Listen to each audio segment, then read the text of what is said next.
This I've made a few years ago when I was into beading, and I've done a lot of beading, and I must say I like the colors. And when I saw this, I thought I'm going to bring in rather a black also. Now have a look.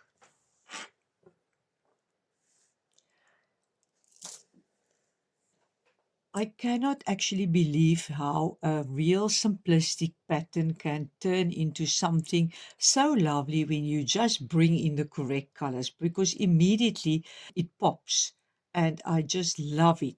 So I'm going now to undo the other two squares, and then I'm going to now do just similar squares than this one.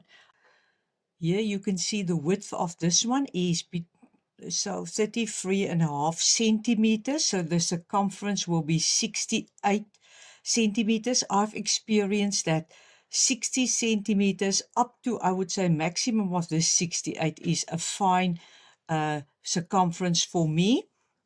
In inches, there you can see it's 13.5 inches. So it will be 27 inches, the circumference. When it comes to the width, I see this as an ideal width, especially for midwinter. There are some instances where I've made the width up to 20 centimeters. That's also fine. So between 20 and 24 centimeters. In inches, there you can see the width. Let me then show this to you.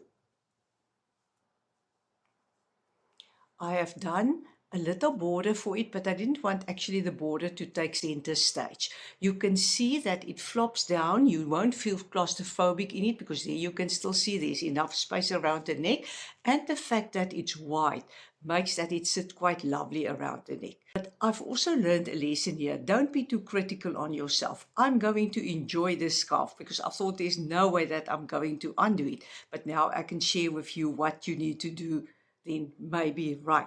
Here you can see the completed scarf.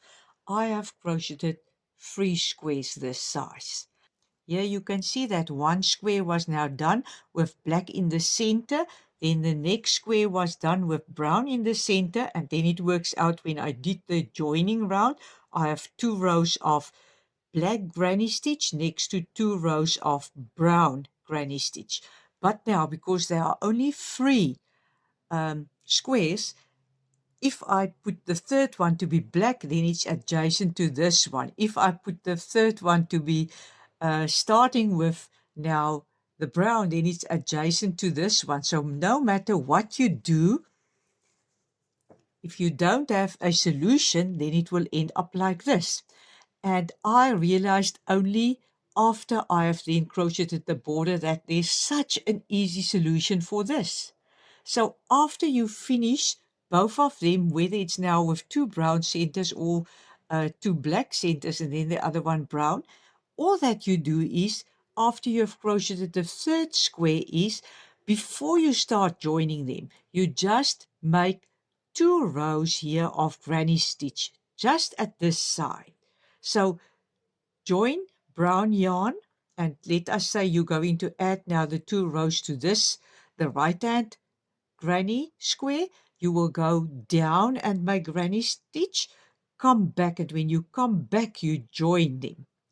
Then at the end you will have 2 rows of brown here between the 2 rows of black. It will look like a continuation of the pattern, and they would not even notice that the one square is at the one side longer with 2 rows, and after that you can make the border. I have started my last round here. I went all around. Now I'm here at the corner. So let me now go into this corner space. I'm going to join the 2 sides now. You just collect the yarn, put it through that corner space, make 2 chain stitches, and make your next 3 trebles into this corner space.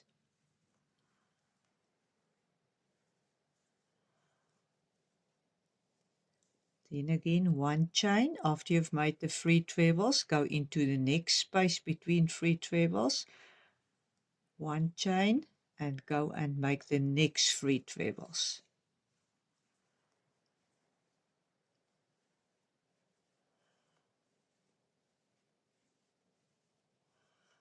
in one chain, go into the next space, in one chain, make 3 trebles into the next space.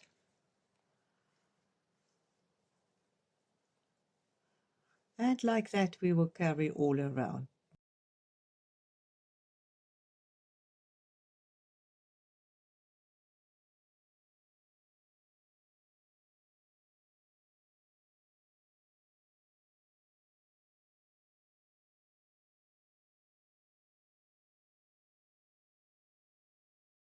When I get to this side here, it will just be a row of granny stitches, and then I'll take now the other end of my scarf, and then I'll join this side also here. Then when we look at the border, I just decided just that I'm going to use the brown for border, and I didn't consider at all that here it will be adjacent to brown and here it will be adjacent to black. It still looks quite pretty, as you can see. So I'm happy with that. Here you can also see. And the border was quite easy to make. I've just decided that in each of these spaces between 3 trebles, I'm going to make 8 trebles. And then I will make a DC into the next space, and again 8 trebles into the next one, DC into the next space, and immediately 8 trebles into the next one. So it was a real easy border, and it doesn't distract from this lovely granny square pattern.